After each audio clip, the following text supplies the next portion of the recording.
ಸಮಸ್ತ ಚಂದನ ವಾಹಿನಿಯ ಪ್ರೇಕ್ಷಕರಿಗೆ ಶಕ್ತಿ ಕಾರ್ಯಕ್ರಮಕ್ಕೆ ಆದರದ ಸುಸ್ವಾಗತ. ಪುರಾಣ ಪುಣ್ಯ ಕಥೆಗಳಲ್ಲಿ ಮಹಿಳೆಯನ್ನ ಶಕ್ತಿ ಸ್ವರೂಪಿಣಿಯಾಗಿ ಬಿಂಬಿಸಿದ್ದಾರೆ. ಸಮಾಜದ ಉದ್ಧಾರಕ್ಕೆ ಅವಳ ಪಾತ್ರ ಹಿರಿದು. ಕಾಲಕಾಲದಲ್ಲಿಯೂ ಅವಳು ಶಕ್ತಿಯಾಗಿ ಸಾಧಕಿಯಾಗಿ ಮೆರೆಯುತ್ತಿದ್ದಾಳೆ. ಇವತ್ತಿನ ಶಕ್ತಿ ಕಾರ್ಯಕ್ರಮದಲ್ಲಿ ಅಂತಹ ಸಾಧಕಿಯರನ್ನ ಪರಿಚಯ ಮಾಡಿಕೊಡ್ತಾ ಇದ್ದೇವೆ. ಹೆಸರಾಂತ ಜಾನಪದ ಹಾಡುಗಾರ್ತಿ ಗಮಕಿ ಶ್ರೀಮತಿ ಶುಭಾ ರಾಘವೇಂದ್ರ ರವರು ಇಲ್ಲಿದ್ದಾರೆ. ಅವರ ಜೊತೆ ಅವರ ಸುಪುತ್ರಿ ಕುಮಾರಿ ತನುಶ್ರೀ ಅವರು ಕೂಡ ನಮ್ಮೊಂದಿಗಿದ್ದಾರೆ. ಬನ್ನಿ ಅವರೊಂದಿಗೆ ಮಾತುಕತೆಯನ್ನ ಮುಂದುವರಿಸ್ತಾ ಅವರ ಹಾಡುಗಳನ್ನ ಕೂಡ ಕೇಳೋಣ. ಮೇಡಮ್ ನಮಸ್ತೆ. ನಮಸ್ತೆ. ನಮ್ಮ ಶಕ್ತಿ ಕಾರ್ಯಕ್ರಮಕ್ಕೆ ನಿಮಗೆ ಆದರದ ಸುಸ್ವಾಗತ. Thank you.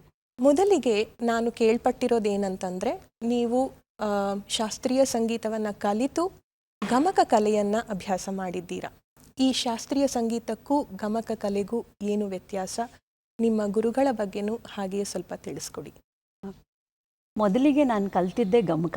ನನ್ನ 7ನೇ ವಯಸ್ಸಿನಲ್ಲಿದ್ದಾಗ ನಾನು BH ನಾಗರತ್ನಮ್ಮ ಅವರ ಹತ್ರ ನಾನು ಗಮಕ ಕಲಿತೆ. ತದನಂತರದಲ್ಲಿ ನಂದು ಶಾಸ್ತ್ರೀಯ ಸಂಗೀತ ಅಭ್ಯಾಸ ಆಗಿದ್ದು.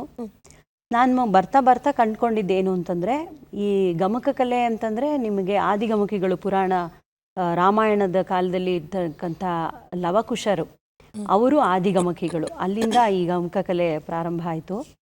ಈ ಗಮಕ ಕಲೆ ಸಾಹಿತ್ಯ ಪ್ರಧಾನ, ಮತ್ತು ಇದರಲ್ಲಿ ಯಾವುದೇ ರೀತಿ ತಾಳದ್ದು ಇರಲ್ಲ. ನಾವು ಕಾವ್ಯಗಳನ್ನು ಹಾಡಬೇಕಾದ್ರೆ ಅಲ್ಲಿರ್ತಕ್ಕಂಥ ನವರಸಗಳಿಗೆ ತಕ್ಕ ಹಾಗೆ ರಾಗಗಳನ್ನು ಅಳವಡಿಸಿ, ಇಲ್ಲಿ ಯಾವುದೇ ರೀತಿ ಯಾವುದು ಇನ್ಸ್ಟ್ರೂಮೆಂಟು ಅಥವಾ ಬೇರೆ ಇನ್ಯಾವುದ್ರ ಸಹಾಯ ಇಲ್ಲದೆ, ಮುಖ ನಟನೆಗಳು ಆ ಥರದ್ದು ಏನೂ ಸಹಾಯ ಇಲ್ಲದೆ ಕೇವಲ ನಮ್ಮ ಧ್ವನಿ ಮುಖಾಂತರ, ರಾಗಗಳ ಮುಖಾಂತರ ಆ ಸಾಹಿತ್ಯವನ್ನು ನಾವು ಜನರಿಗೆ ತಲುಪಿಸೋದ್ರಲ್ಲಿ ಯಶಸ್ವಿ ಆಗ್ತೇವೆ ಗಮಕದಲ್ಲಿ. ಹಾಗೆ ಶಾಸ್ತ್ರೀಯ ಸಂಗೀತ ಏನು ಅಂತಂದರೆ ಅದೊಂದು ಚೌಕಟ್ಟಿಗೆ ಒಳಪಡುತ್ತೆ.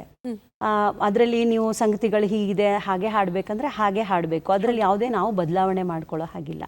ಆದರೆ ಈ ಗಮಕದಲ್ಲಿ ನಮ್ಮ ಮನೋಧರ್ಮ, ನಾವು ಅದಕ್ಕೆ ತಕ್ಕ ಹಾಗೆ ರಾಗಗಳನ್ನು ಅಳವಡಿಸ್ಕೊಂಡು ನಾವು ಅದನ್ನ ಹಾಡಬಹುದು. ಹಾಗಾದ್ರೆ ಇದರಲ್ಲಿ ಸಾಹಿತ್ಯಕ್ಕೂ ಪ್ರಾಧಾನ್ಯತೆ ಅಂತ ನೀವು ಹೇಳಿದ್ರಿ.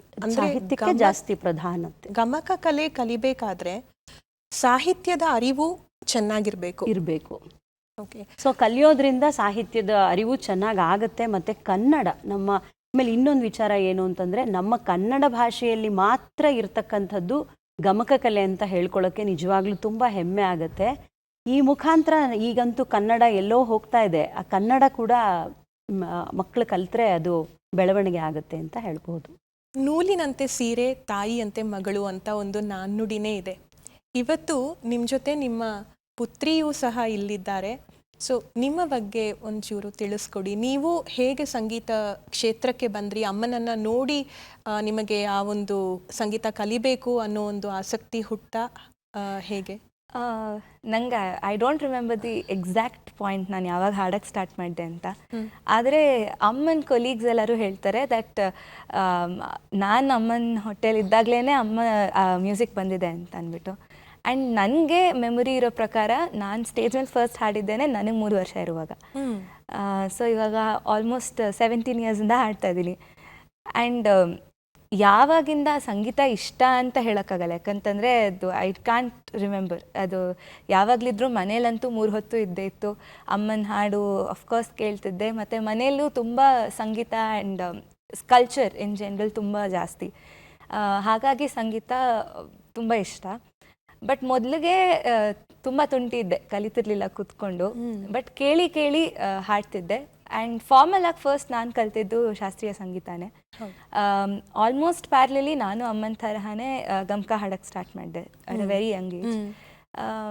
ನನ್ನ ಅಬ್ಸರ್ವೇಷನ್ ಪ್ರಕಾರ ಶಾಸ್ತ್ರೀಯ ಸಂಗೀತದಲ್ಲಿ ಸಂಗೀತ ಜಾಸ್ತಿ ಮುಖ್ಯ. ಅಂದರೆ ಫಸ್ಟ್ ಸಂಗೀತ ಬರುತ್ತೆ. ನಿಮ್ಮ ಸಂಗೀತದ ಏನು ನಾಲೆಡ್ಜ್ ಇದೆ, ಆಮೇಲಿಂದ how well you are able to present music ಅನ್ನೋದು ಶಾಸ್ತ್ರೀಯ ಸಂಗೀತ ಆದರೆ, ಗಮಕ is the total opposite. First ಬರೋದೇ ಸಾಹಿತ್ಯ. ಯಾಕಂದರೆ ಅಲ್ಲಿ ನಾವು ಹೇಳ್ತಿರೋದೇ ಒಂದು ಕಥೆನ. ಸೊ ಅದಕ್ಕೆ ಬರೀ ಒಂದು ಏಡ್ ಆಗಿ ಮ್ಯೂಸಿಕ್ನ ಯೂಸ್ ಮಾಡ್ತೀವಿ. ಸೊ ಆ ಒಂದು nice contrast has I think help me in learning and trying different genres. ಯಾಕಂತಂದರೆ ಬೇರೆ ಈಗ ಭಾವಗೀತೆ ಜನಪದ ಗೀತೆ ಎಲ್ಲ ಹಾಡಿದಾಗ ಅದು ಸಂಗೀತನೂ ಮುಖ್ಯ, ಸಾಹಿತ್ಯನೂ ಮುಖ್ಯ. ಎರಡನ್ನೂ ಹೆಂಗೆ ಬೇರೆ ಮಾಡಿ ಅದು ಎರಡಕ್ಕೂ ಪ್ರಾಧಾನ್ಯತೆ ಹೆಂಗೆ ಕೊಡೋದು ಅಂತ ಎರಡೂ ಹೇಳ್ಕೊಟ್ಟಿದೆ ಅಂತ ನನಗನ್ಸುತ್ತೆ. ನಿಮಗೆ ಈ ಗಮಕ ಕಲೆಯಲ್ಲಿ ಒಲವು ಹೇಗೆ ಬಂತು? ಯಾಕೆಂದರೆ ಈಗಿನ ಪೀಳಿಗೆಯವರಿಗೆ ಗಮಕ ಕಲೆ ಅಂದರೆ ಏನು ಅಂತಾನೆ ಗೊತ್ತಿಲ್ಲ.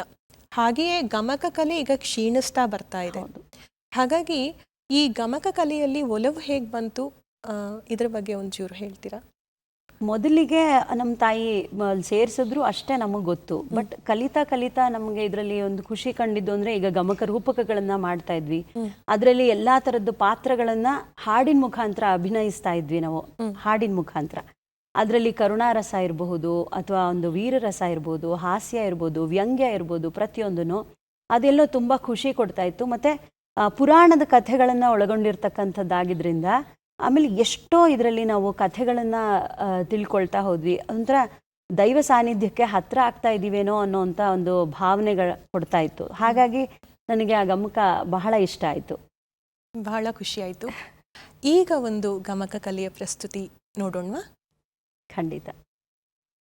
ಸಾಮಾನ್ಯವಾಗಿ ನಾವು ಗಮಕ ಕಾರ್ಯಕ್ರಮ ಪ್ರಾರಂಭ ಮಾಡಬೇಕಾದ್ರೆ ಮೊದಲಿಗೆ ನಾವು ಒಂದು ಕಾರ್ಯಕ್ರಮದಲ್ಲಿ ಗಣಪತಿ ಸ್ತುತಿಯೊಂದಿಗೆ ಕಾರ್ಯಕ್ರಮ ಮಾಡ್ತೀವಿ, ಅದೇ ರೀತಿ ಒಂದು ನಾಂದಿ ಪದ್ಯದೊಂದಿಗೆ ಕಾರ್ಯಕ್ರಮ ಪ್ರಾರಂಭ ಮಾಡ್ತೇವೆ. ಹಾಗೆ ಕುಮಾರವ್ಯಾಸ ಭಾರತದಿಂದ ಅತ್ಯಂತ ಪ್ರಸಿದ್ಧವಾಗಿರ್ತಕ್ಕಂಥ ಒಂದು ನಾಂದಿ ಪದ್ಯ ಅಂತಲೇ ಹೇಳಬಹುದು. ಇದು ಅಂತೂ ಹಳೆ ಕಾಲದಲ್ಲಿ ಹಳ್ಳಿಗರ ಮನೆಯಲ್ಲೂ ಎಲ್ಲರ ಮನೆಯಲ್ಲೂ ಕುಮಾರವ್ಯಾಸ ಭಾರತ ಪುಸ್ತಕ ಇಟ್ಕೊಂಡಿರೋರು. ಅವರೆಲ್ಲರೂ ಅವ್ರ ಮನೆ ಜಗಲಿಲಿ ಸಂಜೆ ಹೊತ್ತು ಕೂತ್ಕೊಂಡು ಅವ್ರೆಲ್ಲರೂ ಓದ್ತಾ ಇದ್ರು, ಅದ್ರ ಬಗ್ಗೆ ಹೇಳ್ತಾ ಇದ್ರು ಅನ್ನೋದು ಇದೆ. ಎಲ್ರಿಗೂ ಶ್ರೀವನಿತೆಯ ರಸನೆ ಎಲ್ರಿಗೂ ಗೊತ್ತಿರ್ತಕ್ಕಂಥ ಪದ್ಯ, ಅದನ್ನೇ ಇವತ್ತು ನಾ ಹಾಡ್ತಾ ಇದ್ದೇನೆ. ಖಂಡಿತ.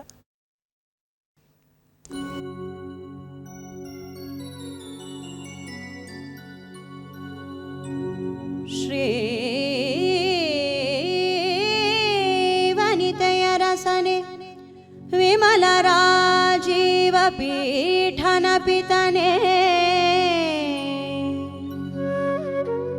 ಜಗಕತಿ ಪಾವನನೆ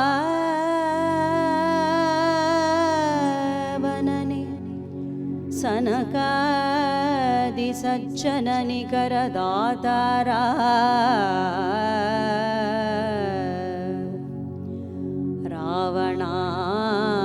ರಾವಣಾಸುರಮಥನ ಶ್ರವಣ ಸುಧಾ ವಿನೂತನ ಕಥನ ಕಾರಣ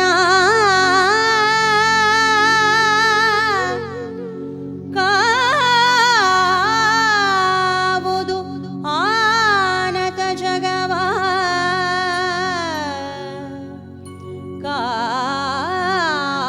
ಕಾವುದು ಆನತ ಜಗವ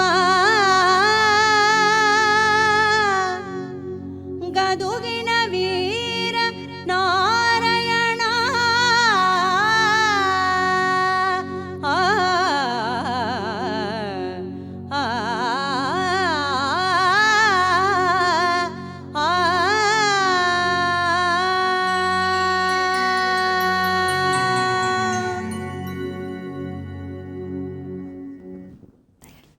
ತನುಶ್ರೀ ಅವರೇ, ನಿಮ್ಮ ಒಂದು ಈ ಸಂಗೀತದೊಂದಿಗೆ ಪಯಣ ನಾಟ್ ಓನ್ಲಿ ಶಾಸ್ತ್ರೀಯ ಸಂಗೀತ, ರಂಗಗೀತೆಗಳು, ಹಾಗೆಯೇ ಕಂಸಾಳೆ ಪದಗಳು, ವಚನ ಇವೆಲ್ಲದರ ಜೊತೆಗೆ ಆಗಿದೆ. ಈ ರಂಗಗೀತೆ ಅಂದರೆ ಏನು, ಅದರ ಬಗ್ಗೆ ಕೆಲವೊಂದು ಮಾಹಿತಿಯನ್ನು ನೀಡಬಹುದಾ? ರಂಗಗೀತೆ ಅಂದರೆ ಹೆಸರಲ್ಲೇ ಇರೋ ಥರ ನಾಟಕಕ್ಕೆ ಹಾಡುವ ಹಾಡುಗಳು ರಂಗಗೀತೆ. ಅದು ಮೊದಲಿಗೆ ಅಂತ ನೋಡಿದ್ರೆ, ಈಗ ಯಕ್ಷಗಾನ, ದೊಡ್ಡಾಟ, ಸಣ್ಣಾಟದಲ್ಲೆಲ್ಲನೂ ಮ್ಯೂಸಿಕ್ ಇಸ್ ಅಂದರೆ ಅದೂ ಅಷ್ಟೇ ಇಂಪಾರ್ಟೆಂಟ್. ನಾಟಕ ಮತ್ತು ಅಭಿನಯ ಎಷ್ಟು ಇಂಪಾರ್ಟೆಂಟು ಅಷ್ಟೇ ಇಂಪಾರ್ಟೆಂಟ್. ಸೊ ಅಲ್ಲಿಂದ ಪೌರಾಣಿಕ ನಾಟಕಗಳಲ್ಲಿ ರಾಗಬದ್ಧವಾಗಿರುವಂತಹದ್ದನ್ನು ಅಳವಡಿಸ್ಕೊಂಡ್ರು. And that was very similar to gamaka as well. ಅವಾಗ ಪದ್ಯಗಳ ಥರನೇ ಇತ್ತು. ಬಟ್ ಅದು ಇವಾಲ್ವ್ ಆಗಿ ಆಗಿ ಎಲ್ಲ ಬೇರೆ ಸಂಗೀತದ ಥರ ಇವಾಗ ಸಾಂದರ್ಭಿಕವಾದದ್ದು, ಅಥವಾ ದೇವ್ರ ಮೇಲಿರೋದು, ಅಥವಾ ಸೋಷಿಯಲ್ ಮೆಸೇಜ್ ಕನ್ವೆ ಮಾಡುವಂಥದ್ದು, ಅಥವಾ ಯಾವ್ದಾರ ಹೋರಾಟ ಗೀತೆ ಆಗಿರ್ಬೋದು. ಇವಾಗಂತೂ ವೆಸ್ಟರ್ನ್ ಮ್ಯೂಸಿಕ್ ಕೂಡ ರಂಗಗೀತೆಯಲ್ಲಿ ಯೂಸ್ ಮಾಡ್ತಾರೆ. And one of the pioneers in rangabhoomi and ರಂಗಗೀತೆ ಅಂತ ಹೇಳ್ಬೋದು ಅಂದರೆ ವಿ ವಿ ಕಾರಂತರು. ಹಾಗೆ ಗಿರೀಶ್ ಕಾರ್ನಾಡ್ ಅವರಿದ್ದಾರೆ, ಪಿ ಲಂಕೇಶ್ ಅವರಿದ್ದಾರೆ. ಸೊ ಈ ನಾಟಕದಲ್ಲಿ ಆ ಮೆಸೇಜ್ನ ಇನ್ನೂ ಎಫೆಕ್ಟಿವ್ ಆಗಿ ಕನ್ವೆ ಮಾಡೋದಕ್ಕೆ ಮೇನ್ಲಿ ರಂಗಗೀತೆನ ಯೂಸ್ ಮಾಡ್ತಾರೆ. ಹಾಗೆ ಒಂದು ಸಿಚುವೇಶನ್ನ ಇಂಪ್ಯಾಕ್ಟ್ಫುಲ್ ಮಾಡೋದಕ್ಕೆ, ಲೈಟನ್ ಅಪ್ ಮಾಡೋದಕ್ಕೆ ಕೂಡ ರಂಗಗೀತೆ ಯೂಸ್ ಮಾಡ್ತಾರೆ. ಆ್ಯಂಡ್ ನಾನು ಮೊದಲು ಅಫ್ಕೋರ್ಸ್ ಅಮ್ಮನೂ ಹಾಡ್ತಾರೆ, ಸೊ ಅಲ್ಲಿ ಕೇಳಿದ್ದು. ಆದರೆ ಜಾಸ್ತಿ ಕಲ್ತಿದ್ದು ಮೈಸೂರಲ್ಲಿ ಮಂಡ್ಯ ರಮೇಶ್ ಸರ್ ಅವರ ನಟನಾ ರಂಗಶಾಲೆ ಇದೆ, ಅಲ್ಲಿ ನಾನು ಸ್ಟೂಡೆಂಟ್. ಹಾಗಾಗಿ ಅಲ್ಲಿ ಸುಮಾರು ರಂಗಗೀತೆ ಕಲ್ತಿದ್ವಿ. ಇದರಲ್ಲಿ ನೀವು ರಂಗಗೀತೆಗಳ ಬಗ್ಗೆ ಹೇಳ್ತಾ ಇದ್ದಾಗ ಈ ರಂಗಗೀತೆಗಳನ್ನ ಕಲಿತು ಅದನ್ನ ಅಭಿನಯ ಮಾಡೋದನ್ನು ಮಾಡ್ಬೇಕಾ ಜೊತೆಗೆ, ಅಥವಾ ರಂಗಗೀತೆಗಳನ್ನ ಹಾಡೋರೆ ಬೇರೆಯವ್ರು ಇರ್ತಾರೆ, ಅದಕ್ಕೆ ಅಭಿನಯ ಮಾಡೋರೆ ಬೇರೆಯವ್ರು ಇರ್ತಾರ, ಅದು ಹೇಗೆ? ಎರಡು ಥರನೂ ಆಗುತ್ತೆ. ಅಂದ್ರೆ ಪೌರಾಣಿಕ ನಾಟಕಗಳಲ್ಲಿ ಯೂಶಲಿ ಯಾರು ನಾಟಕ ಮಾಡ್ತಾರೆ, ಅಭಿನಯ ಮಾಡೋರೆ ಹಾಡ್ತಾರೆ. ಆದ್ರೆ ಇವಾಗ ಅದಕ್ಕೇನೆ ಬೇರೆ ಹಾಡೋರು ಇರ್ತಾರೆ. ರಂಗಗೀತೆಗಳು ಹಾಡೋದೇ ಒಂದು ಸೆಕ್ಷನ್, ಮ್ಯೂಸಿಕ್ ಸೆಕ್ಷನ್, ಅಂಡ್ ನಾಟಕ ಮಾಡೋರು ಇರ್ತಾರೆ. ಆ ಥರ ಏನು ಅಭಿನಯ ಮಾಡ್ಕೊಂಡು ಹಾಡಬೇಕು ಅಂತ ಕಂಪಲ್ಷನ್ ಇಲ್ಲ, ಬಟ್ ನಮಗೆ ಆ ಥರ ಹೇಳ್ಕೊಟ್ರು ಆ್ಯಂಡ್ ಮಾಡೋಕ್ಕೂ ಮಜಾ ಇರುತ್ತೆ. ಅಂಥ ಒಂದು ಅಭಿನಯ ಹಾಗೂ ಹಾಡುಗಾರಿಕೆಯನ್ನು ನೋಡ್ಬೋದಾ? ಡೆಫಿನೆಟ್ಲಿ. ಈಗ ನಾನು ಮೈಸೂರಿಗೆ ಎಸ್ಪೆಷಲಿ ತುಂಬ ಸ್ಪೆಷಲ್ ಆಗಿರುವಂಥ ರಂಗಗೀತೆ ಮೈಸೂರು ರಾಜ್ಯದ ದೊರೆಯೇ ಅಂತ ನರಸಿಂಹ ಒಡೆಯರ್ ಅಂತ ಒಬ್ರಿದ್ರು. ಅವರ ಒಂದು ಸ್ವಾರಸ್ಯಕರವಾದ ಒಂದು ಕಥೆನ ಹೇಳುತ್ತೆ ಈ ಹಾಡು. ಒಂದು ಸ್ಮಾಲ್ ಬಿಟ್ ಹಾಡ್ತೀನಿ. ಖಂಡಿತ.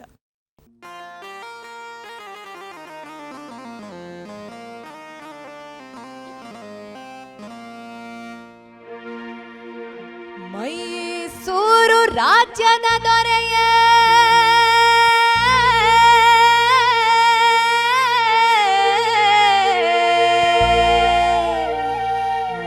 ರಣಧೀರ ನಾಯಕ, ನಿನ್ನಂಥೋರ್ಯಾರು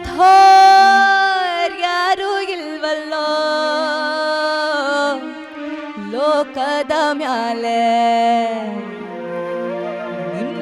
ಯಾರು ಇಲ್ವಲ್ಲೋ ಲೋಕದ ಮ್ಯಾಲೆ. ಮೈಸೂರು ರಾಜ್ಯದ ದೊರೆಯೇ ರಣಧೀರ ನಾಯಕನೇ, ಮೈಸೂರು ರಾಜ್ಯದ ದೊರೆಯೇ ರಣಧೀರ ನಾಯಕನೇ, ನಿನ್ನಂಥವ್ರು ಯಾರು ಇಲ್ವಲ್ಲೋ ಲೋಕದ ಮ್ಯಾಲೆ, ನಿನ್ನಂಥವ್ರು ಯಾರು ಇಲ್ವಲ್ಲೋ ಲೋಕದ ಮ್ಯಾಲೆ.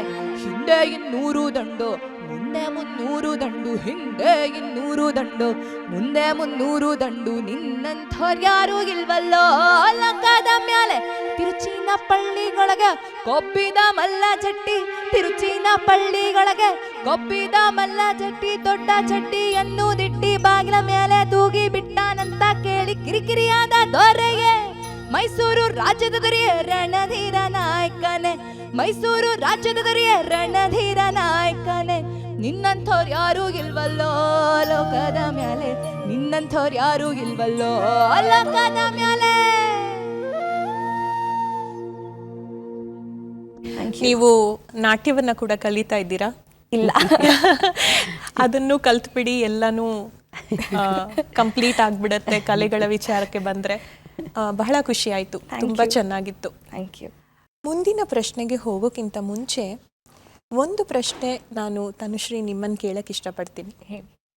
ತಾಯಿ ಮಗಳು ಅಂತ ಬಂದಾಗ ನಮಗೆ ಕಂಫರ್ಟ್ ಝೋನ್ ತಾಯಿನೇ ಮೊದಲು. ಹಾಗಾಗಿ ನಿಮ್ಮ ಅಂದರೆ ದಿನಚರಿ ಹೇಗೆ ನಿಮ್ಮ ಅಮ್ಮನ ಜೊತೆ ಶುರುವಾಗತ್ತೆ, ಮತ್ತು ಹೇಗೆ ಈ ಸಂಗೀತದ ಹಾದಿಯಲ್ಲಿ ಅಥವಾ ಬೇರೆ ಯಾವುದೇ ವಿಚಾರ ಇರಬಹುದು, ಹೇಗೆ ನಿಮ್ಮ ಒಂದು ಇಬ್ಬರ ಒಂದು ಹೊಂದಾಣಿಕೆ, ಅಥವಾ ಹೊಂದಾಣಿಕೆ ಅಂತ ಹೇಳಲ್ಲ, ಹೊಂದಾಣಿಕೆ ಅಮ್ಮ ಮಗಳಿಗೆ ಇದ್ದೇ ಇರುತ್ತೆ, ಆದರೆ ಅದು ಹೇಗೆ ಪೂರಕವಾಗಿದೆ ಅಂತ ಕೇಳಕ್ಕೆ ಇಷ್ಟಪಡ್ತಿದ್ದೀನಿ. ಯಾಕೆಂದರೆ ತಾಯಿ ಆಲ್ರೆಡಿ ಎಸ್ಟ್ಯಾಬ್ಲಿಷ್ಡ್ ಸಿಂಗರ್, ಆರ್ಟಿಸ್ಟ್, ನೀವು ಈ ಒಂದು ಗಾಯನ ಕ್ಷೇತ್ರದಲ್ಲಿ ಛಾಪು ಮೂಡಿಸ್ತಿರ್ತಕ್ಕಂಥ ಒಬ್ಬ ಕಲಾವಿದೆ. ಹಾಗಾಗಿ ಮನೆಯಲ್ಲಿ ನಿಮ್ಮ ಒಂದು ಆ ಒಂದು ಕಚೇರಿಗೆ ನೀವು ರೆಡಿ ಆಗೋದಿರಬಹುದು, ಹಾಗೆ ನಿಮ್ಮ ಮಾತುಕತೆ ಇದೆಲ್ಲ ಹೇಗೆ ಇರುತ್ತೆ ಅಂತ. ಅಂದರೆ ದೈನಂದಿನ ದಿನಚರಿ ಬಿಟ್ಟು ಈ ಒಂದು ಗಾಯನ ಕ್ಷೇತ್ರದಲ್ಲಿ ನಿಮ್ಮ ಒಂದು ಇಬ್ಬರ ಹೊಂದಾಣಿಕೆ ಹೇಗಿದೆ ಅಂತ ಕೇಳಕ್ಕೆ ಇಷ್ಟಪಡ್ತೀನಿ. ನನ್ನ ಚೈಲ್ಡ್ಹುಡ್ ಮೆಮೊರೀಸಲ್ಲಿ ಮೋಸ್ಟ್ ಫಾಂಡೆಸ್ಟ್ ಮೆಮೊರೀಸ್ ಅಂತಂದರೆ ಪ್ರೋಗ್ರಾಮ್ಸಿಗೆ ಹೋಗೋದು ಅಮ್ಮನ ಜೊತೆ. ಆಗ ನಾನು ಎಲ್ರಿಗಿಂತ ಚಿಕ್ಕವಳು, ಸೊ ನಾನು ಫ್ರೀಯಾಗಿ ಕುತ್ಕೊಂಡು ಎಲ್ಲ ಶೋಸ್ ನೋಡ್ತಾ ಇದ್ದೆ. ಜೊತೆಗೆ ಎಷ್ಟೊಂದು ಸತಿ ಅಮ್ಮನ ಪ್ರೋಗ್ರಾಮಲ್ಲಿ ಅವ್ರ ತೊಡೆ ಮೇಲೆ ಸ್ಟೇಜ್ ಮೇಲೆ ಅಮ್ಮ ಹಾಡುವಾಗ ಮಲ್ಕೊಂಡಿರೋದು ಇದೆ. ಸೊ ಚಿಕ್ಕವಳಿಂದನೂ ಅಮ್ಮ ಪ್ರೋಗ್ರಾಮ್ ಮಾಡೋದಂತೂ ನೋಡೇ ಇದ್ದೀನಿ.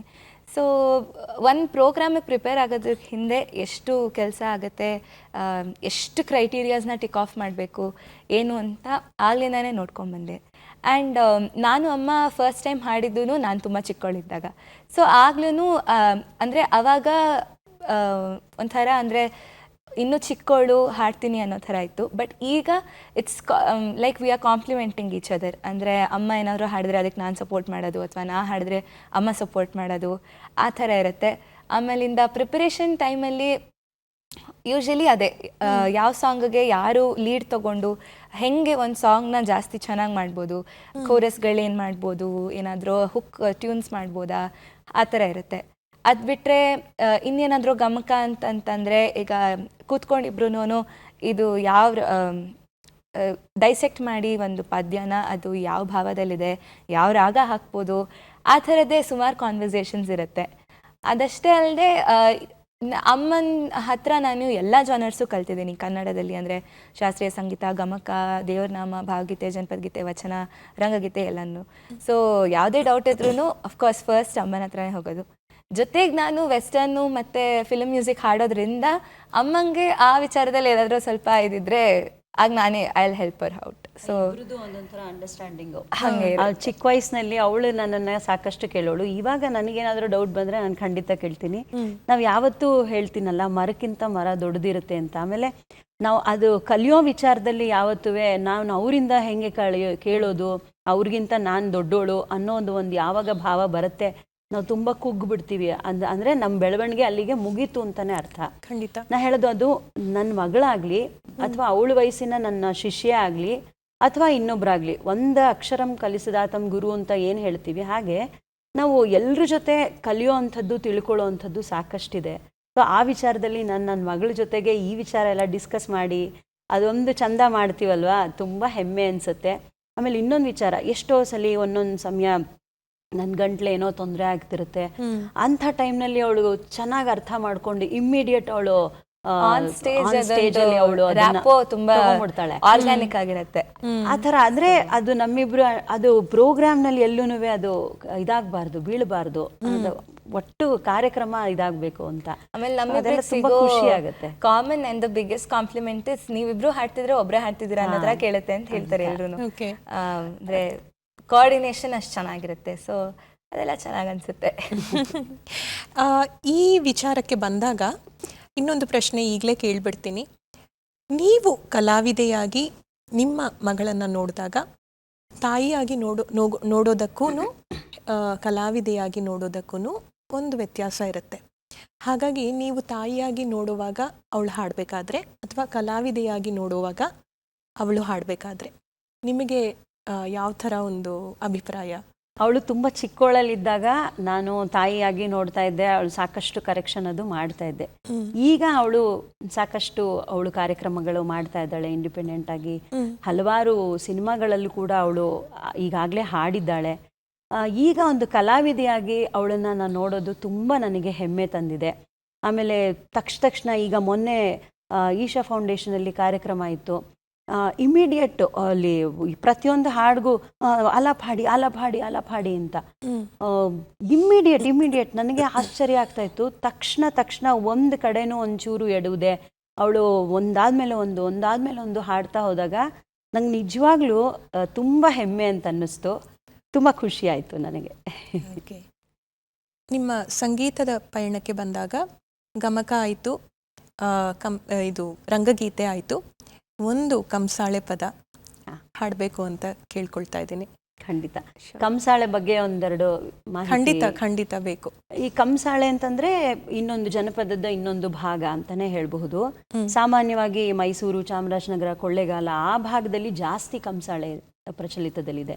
ಮಾದೇಶ್ವರನ ಕುರಿತಾದಂತಹ ಇದು ಕಂಸಾಳೆ ಅಂದರೆ ಮೇನ್ ಅರ್ಥ ಏನು ಅಂದರೆ ಅದು ಎರಡು ಹಿತ್ತಾಳೆದು ಮುಚ್ಚಳೆಗಳ ಥರ ಇರುತ್ತೆ. ಅದನ್ನು ಹೀಗೆ ಹೊಡ್ಕೊಂಡು ಹಾಡೋ ಅಂಥದ್ದು. ಮಹದೇಶ್ವರನ ಬೆಟ್ಟಕ್ಕೆ ಹೋಗಬೇಕಾದ್ರೆ ಅದು 7 ಬೆಟ್ಟ ದಾಟ್ಕೊಂಡು ಹೋಗಬೇಕು. ಅಲ್ಲೆಲ್ಲ ಕಾಡು ರಸ್ತೆ, ತುಂಬ ಕ್ರೂರ ಪ್ರಾಣಿಗಳು ಅಲ್ಲೆಲ್ಲ ಸಾಕಷ್ಟು ಇದ್ವು. ಹಾಗಾಗಿ ಜನ ಎಲ್ಲ ಮಹದೇಶ್ವರನ ಬೆಟ್ಟಕ್ಕೆ ಹೋಗಬೇಕಾದ್ರೆ ಅದನ್ನು ನುಡಿಸ್ತಾ ಹಾಡ್ತಾ ಭಗವಂತನ ಸ್ಮರಣೆ ಮಾಡ್ತಾ ಅವರು ಬೆಟ್ಟ ಹತ್ತೋ ಕಷ್ಟನೂ ಕಳೀತಾ, ಜೊತೆಗೆ ಆ ಕಂಸಾಳೆ ನುಡಿಸೋದ್ರಿಂದ ಅಷ್ಟು ಜನರು ಗುಂಪಿದೆ, ಆ ಗಲಾಟೆ ಅಂತ ಹೇಳಿ ಕ್ರೂರ ಪ್ರಾಣಿಗಳು ಕೂಡ ಇಲ್ಲಿ ಹತ್ರ ಬರ್ತಿರ್ಲಿಲ್ಲ. ಸೊ ಇದೇ ಒಂದು ಪ್ರಕಾರವಾಗಿ ಬೆಳೀತಾ ಬಂತು. ಆಮೇಲೆ ಇದೊಂದು ದೊಡ್ಡ ಕಥಾನಕಗಳು, ಅಂದರೆ ಇಡೀ ರಾತ್ರೋರಾತ್ರಿ ಹರಿಕತೆ ನಾವು ಹೇಗೆ ಹೇಳ್ತೀವಿ ಅದೇ ರೀತಿ ಮಾಡ್ತಾ ಹೋಗುವಂಥ ಇದು. ಅದರಲ್ಲಿ ಒಂದು ಸಣ್ಣದೊಂದು ಭಾಗ ನಾವು ಇವತ್ತು ಹಾಡ್ತೇವೆ. ಮಲೈ ಮಹದೇಶ್ವರ ಒಂದು ಡಾನ್ಸ್ ಫಾರ್ಮ್ ಆಗಿ ಜನಪದ ನೃತ್ಯ ಕೂಡ ಅದು. ಅದಕ್ಕೆ ಸಾತಾಗಿ ಹಾಡೋ ಹಾಡನ್ನ ಕಂಸಾಳೆ ಹಾಡು ಹೇಳ್ತಾರೆ. ಆಮೇಲೆ ಕಂಸಾಳೆಯಲ್ಲಿ ಸ್ಟೆಪ್ಸ್ನ ಅಬ್ಸರ್ವ್ ಮಾಡಿದ್ರೆ ತಾಳನ ಸ್ವಿಂಗ್ ಮಾಡೋ ಫೋರ್ಸ್ ತುಂಬಾ ಜೋರಿರುತ್ತೆ. ಸೊ ಅದು ಆಕ್ಚುಯಲ್ ಆಗಿ ಡಿಫೆನ್ಸ್ ಮೆಕ್ಯಾನಿಸಮ್ ಆಗಿ ಸ್ಟಾರ್ಟ್ ಆಗಿದ್ದು. ಅದರಲ್ಲಿ ಒಂದ್ಸತಿ ಕೈಗೆ ಏಟು ಬಿತ್ತು ಅಂದ್ರೆ ಅದು ತುಂಬಾ ನೋವಾಗುತ್ತೆ. ಹಾಗಾಗಿ ಆ ಒಂದು ಫೋರ್ಸ್ಫುಲ್ ಮೂವ್ಮೆಂಟ್ ಇಂದ ದೇ ಯೂಸ್ ಟು ಪ್ರೊಟೆಕ್ಟ್ ಅಂತ ಹಂಗೆ ಇವಾಲ್ವ್ ಆಗಿದ್ದು ಕಂಸಾಳೆ. ಸೊ ಆ ಡಾನ್ಸ್ ಜೊತೆಗೆ ಹಾಡೋದನ್ನ ಕಂಸಾಳೆ ಗೀತೆ ಅಂತ ಹೇಳ್ತಾರೆ. ಓಕೆ. 6 ಮಲೆ 7 ಮಲೆ ಗುಂಜಿಮಲೆ ಗುಲಗಂಜಿ ಮಲೆ 77 ಮಲೆ ಒಳಗೆ ತಪ್ಪದೆ ನೆಲದ ನಾಟ್ಯವಾಡ್ತಕ್ಕಂಥ ನಮ್ಮ ಅಪ್ಪಾಜಿ ಮುದ್ದು ಮಾದಪ್ಪನ ಪಾದಕ್ಕೆ 3 ಸರಿ ಉಘೇನ್ರಪ್ಪ.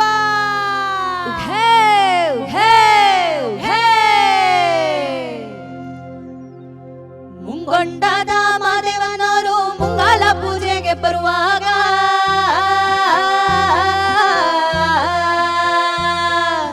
ಹಣ್ಣು ಕಾಯಿ ಸಾಂಬ್ರಾಣಿಯ ಗಮನವು ಮಂಜುಗಾವಿದಾವೆ.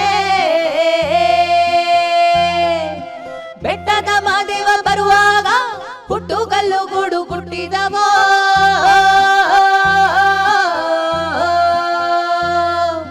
ಹುಲಿಯ ಮ್ಯಾಲೆ ಮಾದೇವ ಬರುವ ಮಾಯಾ ನೋಡಯ್ಯ.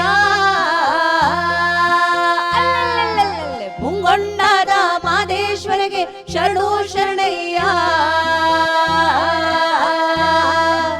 ಮಾಯಾಕಾರ ಮಾದೇಶ್ವರಿಗೆ ಶರಣು ಶರಣಯ್ಯ. ಓ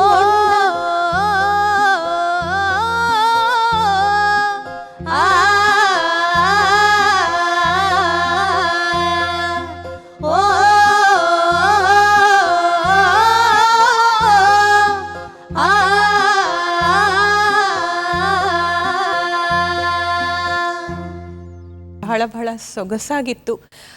ನಾನು ಇಷ್ಟು ವರ್ಷ ಕೇಳಿರೋದ್ರಲ್ಲಿ ಇದೆಲ್ಲ ಬಂದು ಪುರುಷ ಪ್ರಧಾನ ಗೀತೆಗಳಾಗೇ ಕೇಳಿದ್ದೆ.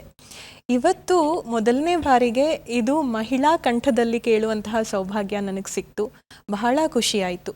ನಿಮ್ಮ ಕಲಾ ಜೀವನ ಹೀಗೆ ಮುಂದಕ್ಕೆ ಸಾಗಲಿ, ಇನ್ನೂ ಎತ್ತರಕ್ಕೆ ಬೆಳೆಯಲಿ ಅಂತ ಆಶಿಸ್ತಾ, ಇವತ್ತು ನಮ್ಮ ಕಾರ್ಯಕ್ರಮದಲ್ಲಿ ಬಂದಿರತಕ್ಕಂಥ ಕೊಳಲು ವಾದಕರು ಹಾಗೂ ಕೀಬೋರ್ಡ್ ವಾದಕರಿಗೂ ನಮ್ಮ ಚಂದನ ವಾಹಿನಿಯ ಪರವಾಗಿ ಕೃತಜ್ಞತೆಗಳನ್ನು ಹೇಳ್ತಾ, ನಿಮಗೂ ಒಳ್ಳೆಯದಾಗಲಿ, ಕಲಾ ಜೀವನಕ್ಕೆ ಒಳ್ಳೆಯದಾಗಲಿ ಅಂತ ಆಶಿಸ್ತಾ ಇವತ್ತಿನ ಶಕ್ತಿ ಕಾರ್ಯಕ್ರಮವನ್ನು ಇಲ್ಲಿಗೆ ಮುಕ್ತಾಯ ಮಾಡ್ತೇವೆ. ಅದಕ್ಕಿಂತ ಮುಂಚೆ ಒಂದು ವಚನದಿಂದ ಈ ಒಂದು ಕಾರ್ಯಕ್ರಮವನ್ನು ಮುಗಿಸ್ಬಹುದಾ? ಖಂಡಿತ. ಅಕ್ಕ ಮಹಾದೇವಿಯವರ ವಚನ ಹಾಡಬೇಕು ಅಂತ ಕೇಳ್ಕೊಳ್ತಾ ಇದ್ದೇನೆ. ಯಾಕೆಂದರೆ ನಮ್ಮದು ಶಕ್ತಿ ಕಾರ್ಯಕ್ರಮವಾಗಿರೋದ್ರಿಂದ ಅಕ್ಕ ಮಹಾದೇವಿಯವರ ವಚನ ಕಾರ್ಯಕ್ರಮಕ್ಕೆ ಸೂಕ್ತ ಅಂತ ನನ್ನ ಭಾವನೆ. ಖಂಡಿತ. ಆಯ್ತು.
ಕಾಯಕ್ಕೆ ನೆಳಲಾಗಿ ಕಾಡಿತ್ತು ಮಾಯೆ, ಕಾಯಕ್ಕೆ ನೆಳಲಾಗಿ ಕಾಡಿತ್ತು ಮಾಯೆ, ಪ್ರಾಣಕ್ಕೆ ಮನವಾಗಿ ಕಾಡಿತ್ತು ಮಾಯೆ, ಕಾಯಕ್ಕೆ ನೆಳಲಾಗಿ ಕಾಡಿತ್ತು ಮಾಯೆ.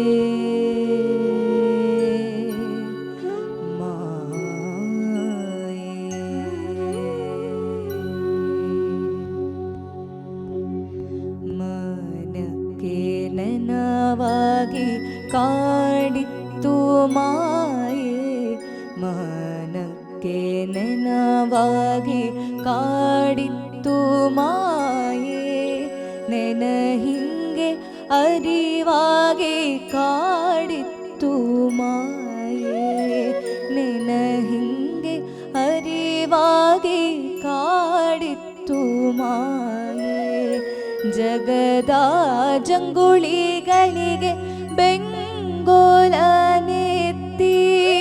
ಕಾಡಿತ್ತು ಮಾಯೆ, ಕಾಯಕ್ಕೆ ನೆಳಲಾಗಿ ಕಾಡಿತ್ತು ಮಾಯೆ.